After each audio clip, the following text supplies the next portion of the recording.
Welcome, welcome, welcome.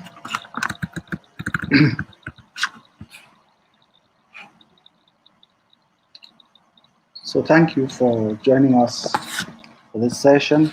Thank you for joining us today for this session of generational wealth creation. Thank you for all those who have taken the time to be part of this journey. Today we are going to be talking. This episode is going to focus on relational capital, equally known as social capital. In fact, one of my friends at the beginning of this series was asking me, when are we going to talk about, my friend in the US was asking me, when am I going to have a discussion on social and relational capital?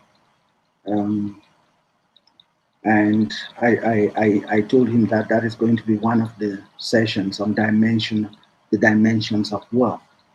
So today we will be engaging on, just looking at certain dimensions related to relational capital, and equally the relationship that relational capital has with the other dimensions of wealth. Remember, we already had spiritual capital, we had human capital, we had intellectual capital, now we are on spiritual capital. Some people have also asked, why is it that we have not spoken about financial capital? In fact, financial capital in the absence of all these other four dimensions is actually a waste of time, because you could have $1 billion in the bank and it's not going to save you if you are sick. You could have $1 billion in the bank and you do not know how to manage it, you do not know how to take care of it, and the $1 billion is as good as nothing.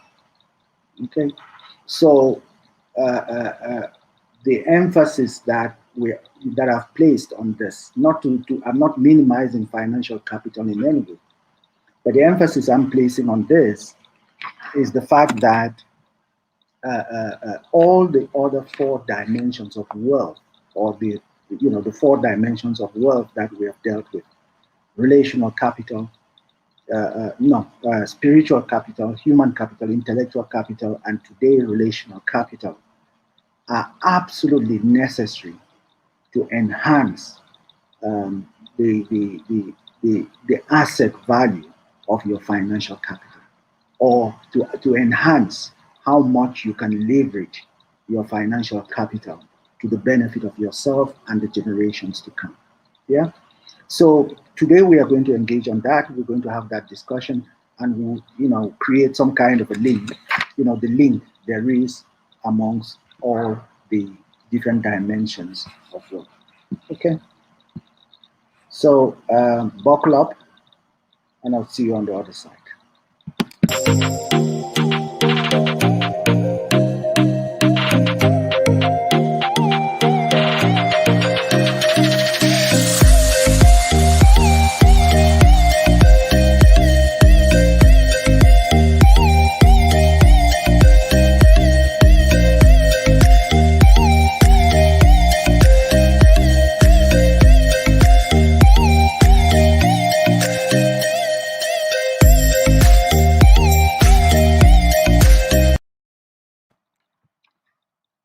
Yeah, so welcome back.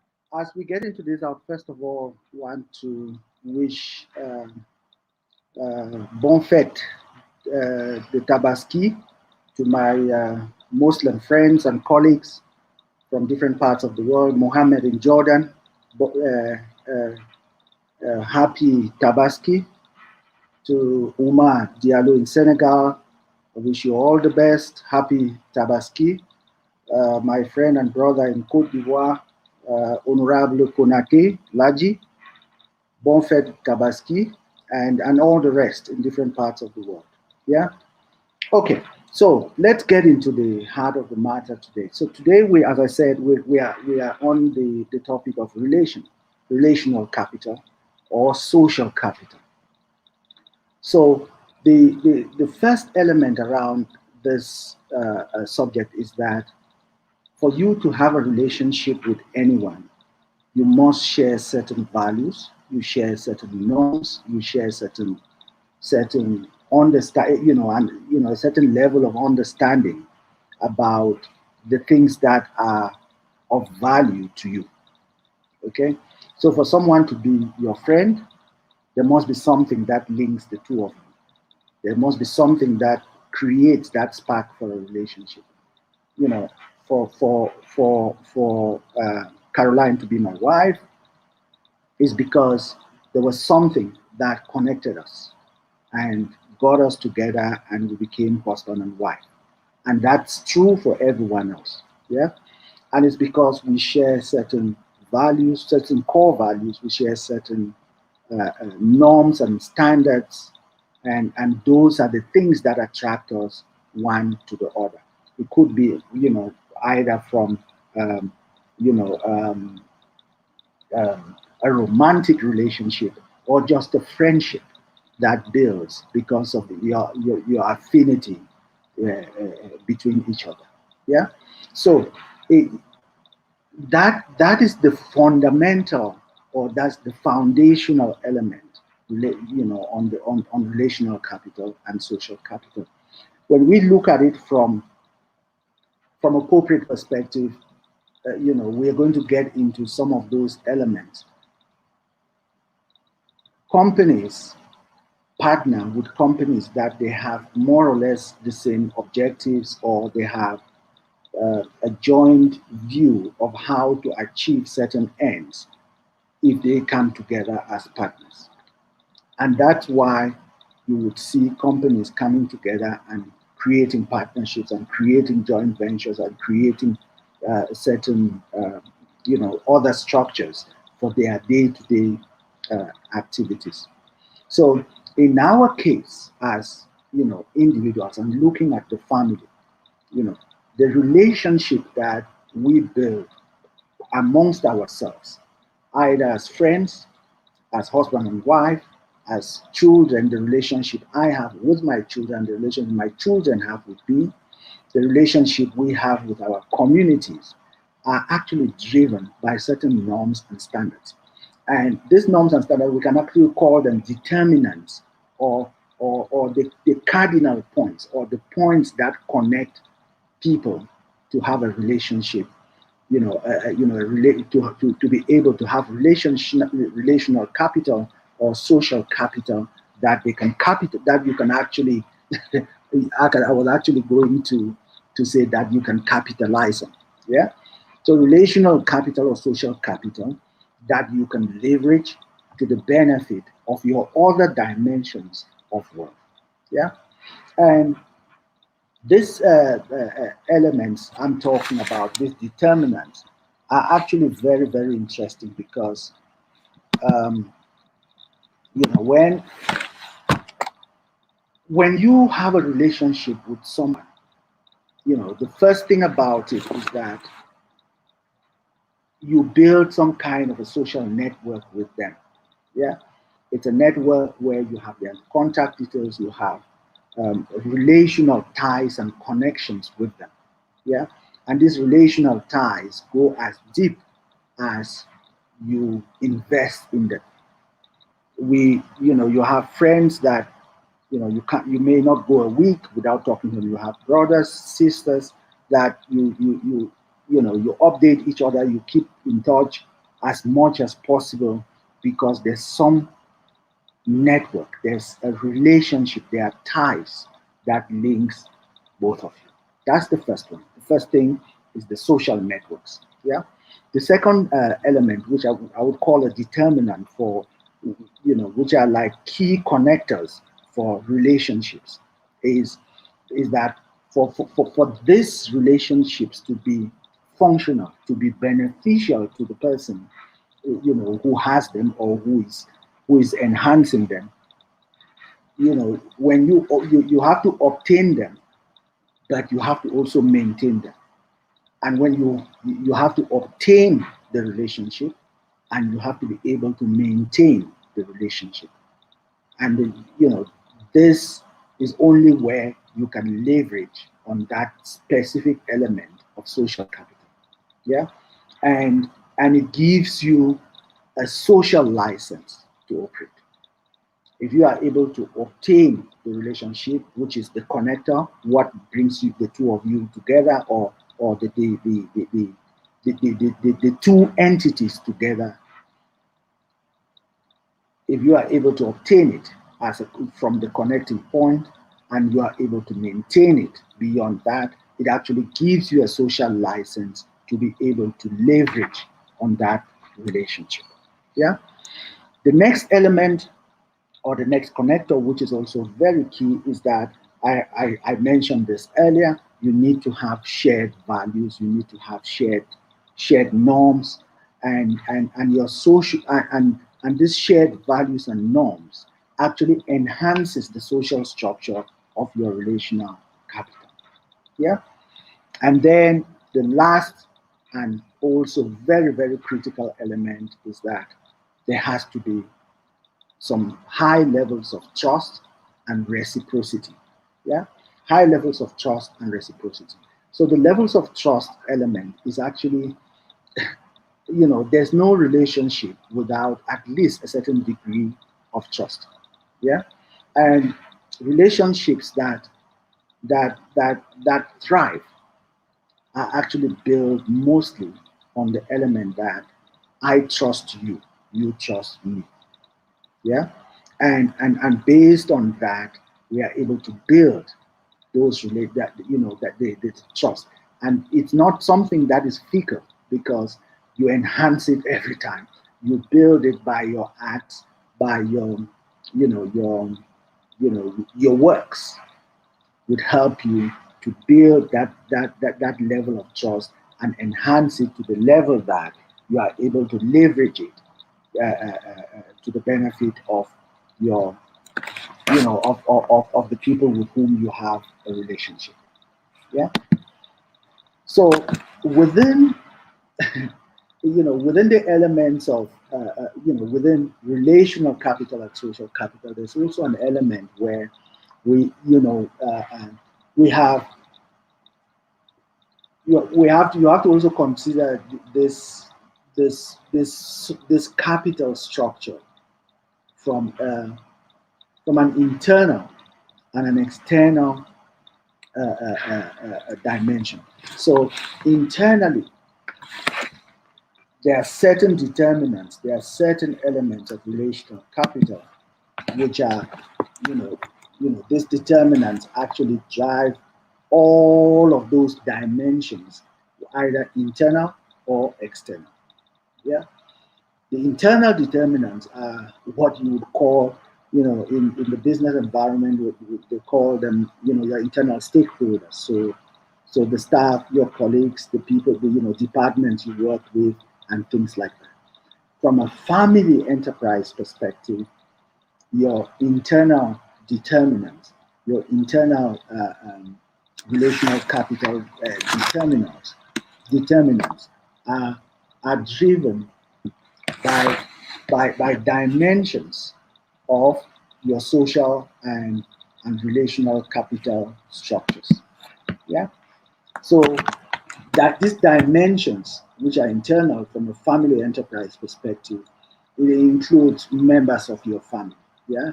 Whether it's your children, your wife, your husband, your brothers, your sisters, your extended family, up to the point where it even gets to the your community group, which is almost like an internal group. It's not everyone who has access to that community group. Yeah, so those are like internal networks. I look at it. I take an example. My neighborhood, we have a WhatsApp group that's very active, and there are certain people who literally go out of their way to make sure that every one of us who live within the community benefit from our stay in that community, and actually save all the information related to activities around the community are shared on the group, and even be it security or social activities or interactive activities, all those are shared within the group. And within those internal groups, there are rules and standards that have to be maintained, key to which are the four determinants I spoke about earlier. First of all, you have to be socially connected with this internal network. You have to keep to maintain the relationship you have with them, and you have to your values, the norms and standards, the your view about things have to almost be common. Not that it's homogeneous. It's not homogeneous. It's not it's not a kumbaya kind of structure. Is that there has to be almost a common norm and value around which you can agree. Okay, within a family enterprise, that common norms, those common norms and standards have to apply for everyone within the family to feel, involved and to be able to participate within the family. Yeah, and then externally, we're talking about the relationship between individuals and organizations with their, so it's the relationship. Yeah. So when we talk about this dimensions, the external dimensions, it is actually the relationship between individuals, or an organizational point of view, with the external stakeholders. Yeah. So if it's from a company, it's like the company's customers, their suppliers, their competitors. All of those are the external stakeholders. They are the external dimensions of the social capital of of the external value of the dimension of social or relational capital. I can see that there are a number of people asking some questions on Facebook.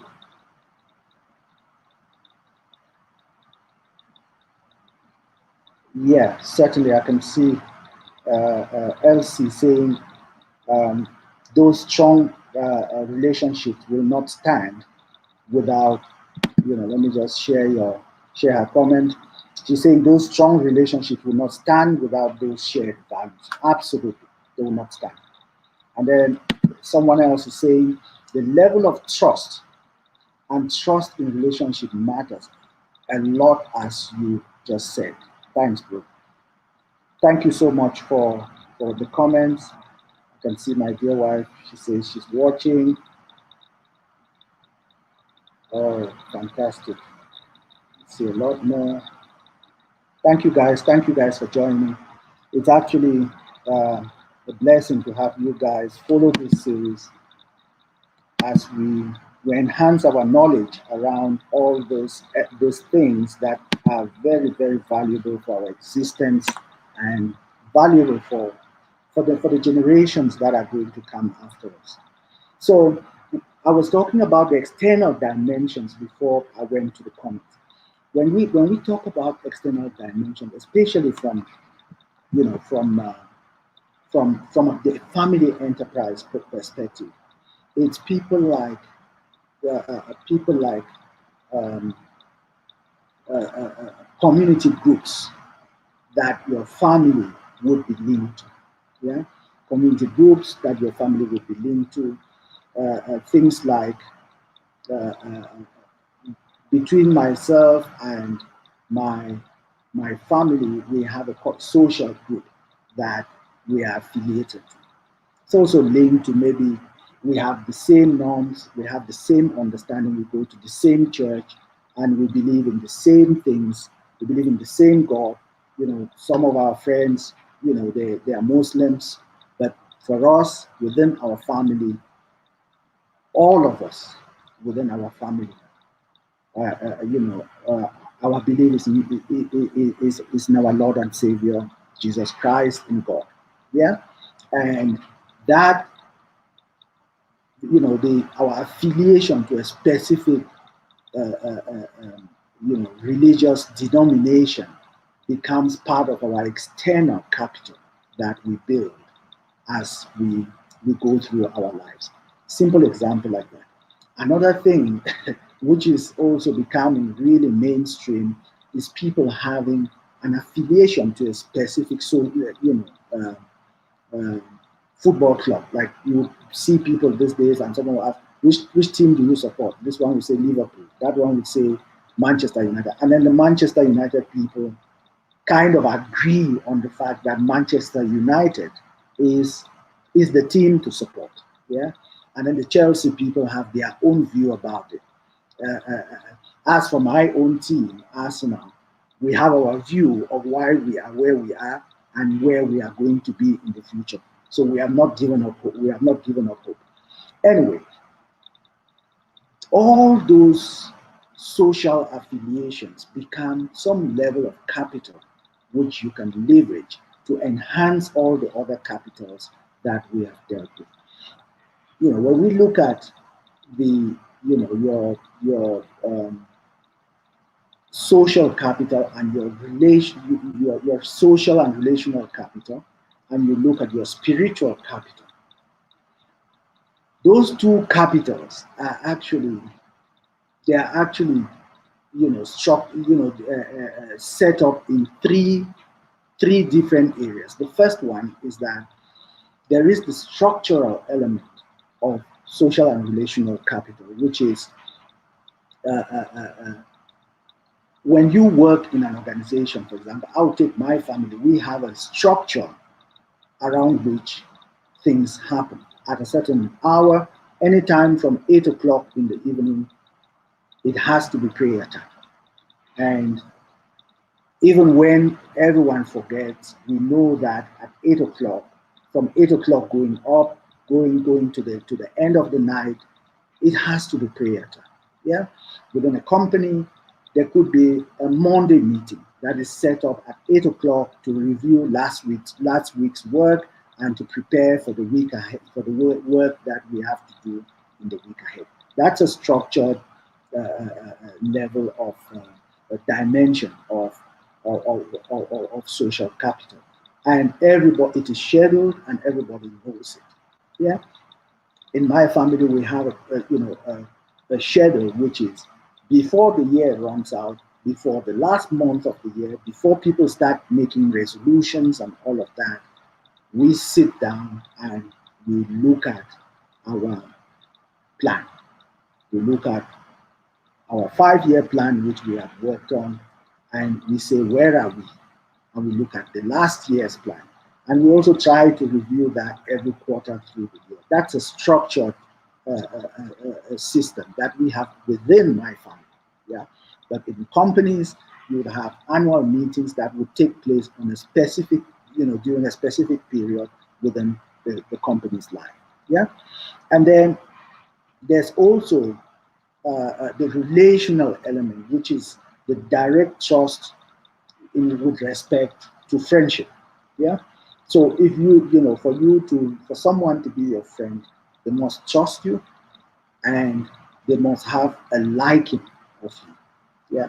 So for you to have that relationship, any relationship with someone, they must trust you and they must have some kind of a liking to you. And that is the relational element of it. And there is also a cognitive element, which is, as I said earlier, shared goals, shared values, and all of that. So as we start getting to the end of of all these dimensions of work, I would like to just wrap up with a few concluding statements. Yeah. The first one is that irrespective of the religious or irrespective of the religion, the creed you follow, your spiritual capital will drive and dominate the way in which you approach the other four dimensions of life. Your spiritual capital will dominate the way in which you approach the other four dimensions of work. It will dominate it, and it would actually show how you approach the other four dimensions of work. The second thing I would like to mention in wrapping up this phase of this discussion is that what you have left when your financial capital is completely depleted is your true worth. So if you had $1 billion in the bank let's suppose you don't have $1 billion in the bank, would you still be able to call up someone and they make a move on your behalf? Let's suppose you never had $1 billion in the bank. Let's suppose you don't have a cent in the bank. Have you built a relational capital with the people around you, your family, your friends, your community, in a way that you can make one phone call and they make a move on your behalf? Yeah. So that is what your true wealth is. So as you continue to grow, the next one is that you continue to grow. You have to, you have to, as you continue to grow in your life, you cannot neglect the fact that your intellectual capital for all the days of your life will be necessary. You have to keep reading, you have to keep learning, you have to keep putting more onto your intellectual capital for the benefit of all, especially those who are not here yet. You have to work with your family to pull together your knowledge and increase the family enterprise's intellectual equity. Yeah? And the fourth element is that it is only when you are well that you can be able to leverage on the rest of your on the rest of your on the rest of your capital dimensions. Yeah. If you are not well, there's nothing that none of the worlds can be enhanced by you being sick. Yeah. So you have to sharpen our physical, our psychological, and our spiritual well-being. And the last point I would make to wrap up this phase of dimensions of wealth is that no one is a self-made man. Yeah, we have a lot of people who, when you read some newspapers and some magazines and all of that, and they are doing a profile of someone, you always hear this thing of this guy or this lady is a self-made man.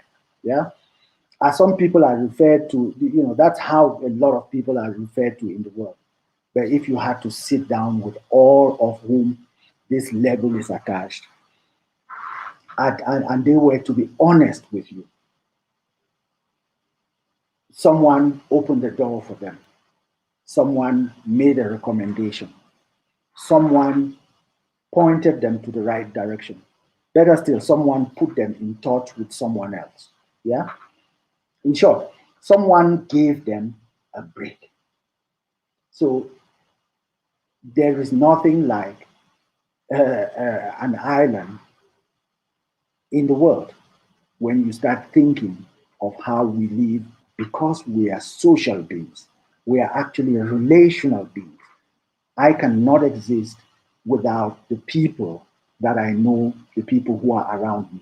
And that is why people will make a statement like, do you know who I am? Do you know who I know? Right? Do you know the people that I know? You have to be very careful with me. No. Instead, the question is, who knows you? Yeah. So when we're talking about relational capital, the key element about it is who knows you, not who do you know. Yeah. I'm seeing another comment again. So true wealth is what you have left when your financial capital is completely depleted. That's exactly my dear. I'm taking this build on your true wealth. Exactly. Hey, my dear friend and brother Franco, he says, wonderful and insightful. Unfortunately, our people see very little relevance in personal. Wow. Thank you so much, Franco, from the US. So the point here is that it's not who you know, but who knows you. Yeah? It's really not about who you know, it's who knows you. So when I say who knows you, what does this mean? It means that let's say you walk into a hall where there are 100 people in the hall. How many people are able, and all of them are standing and having their conversation and all of that? Yeah. How many people within that group, of people sitting in a room or standing in a room and having a conversation? will walk towards you and actually call you by name and engage with you, and have something actually of of value to discuss with you. That is what actually shows the level of your social and relational capital within any community. Yeah. So within a community, how many people can actually say, this is somebody that I can trust, this is somebody that I have a relationship with, this is somebody that I have an affinity towards. All of those are very, very fundamental. So, my dear friends, I thank you all for joining this evening. I just thought I should wrap up this phase of dimensions of wealth. Next week, we'll be looking at some drivers, very, very important drivers. You know, a lot of us, a lot of people, that we know have died and they don't even have a will, And even when you have a will, what should really be in that will? What are the critical things that should be in the will? And if you remember from one of our previous sessions, I actually made a few statements around the fact that it is not what you leave to your children, is not what you leave for your children, is what you leave in your children. That is very important. So what should really be in your will? If you are really thinking from a generational perspective, if you are really thinking about the generations that are still to be born, what should be in your will? Yeah, and what kind of structures should you put in place to make sure that what you have as a view of the generations that are still to be born can come to pass, that can actually be fulfilled. A lot of people are starting it, from a zero base, and their children would start from a zero base, and the children's children will start from a zero base, and that is not what we want. We actually want that when this generation, when those of us who are here, when we leave, our children should be starting from a certain level that we would have set, and they come in, they enhance, they grow, and they move it to the next generation. And the next generation also continues the cycle until it gets to the fourth generation. Because bear in mind, irrespective of how much you have in raw cash, irrespective of how much you have in the bank, irrespective of how much assets you have, without the right structures, it will be depleted before the end of the third generation. Irrespective of the amount of how much you have in financial capital, in physical assets, it will be depleted before the third generation. Within 3 generations, it gets depleted. And because of that, you need to be able, or you need to be ready to put in place the right structures so that the generations to come will be able to follow a certain pattern to enhance the world and also move it 3 generations beyond them. And that's why you see families that live, especially in the Western environment, where they have, it almost feels as if their wealth is not ending. It's because they build the mechanism, they put the systems in place for their next generations, for 3 generations beyond them, 10 generations beyond them, to live off the structures that they have put in place. And nobody comes and has their own idea of how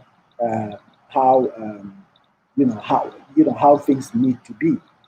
They only come and they enhance what has already been put in place, and they don't have the choice. They don't have the wiggle room to now want to do things in their own way. Simple example which we've just witnessed recently, with the royals in the UK. The one brother woke up and said, "Well, I'm abdicating my responsibility as a prince," and he got cut off the family because he wanted things in his own way, and it doesn't work when you live within a family enterprise, when you live within a structure that bears the generational aspect of our existence in mind. You know there are certain limits. There are certain excesses that you cannot afford. Yeah. So thank you guys so much. I have really, really enjoyed my time with you this evening. And I look forward to our engagement again next week, Tuesday, same time. And I hope this session has been um, valuable for you. I hope this session has been enriching for you. We look forward to the continuous interaction on all our platforms. You can join our Telegram group. We are on all the social media networks. We are on all the social networks. You can join us there. Any of whether it's Facebook, um, Instagram, YouTube. You can catch us on any of those networks. Yeah, and we look forward to catching up with you again next week, same time, with with a new section of this our journey on generational wealth creation. We're just about the end, just about getting to um,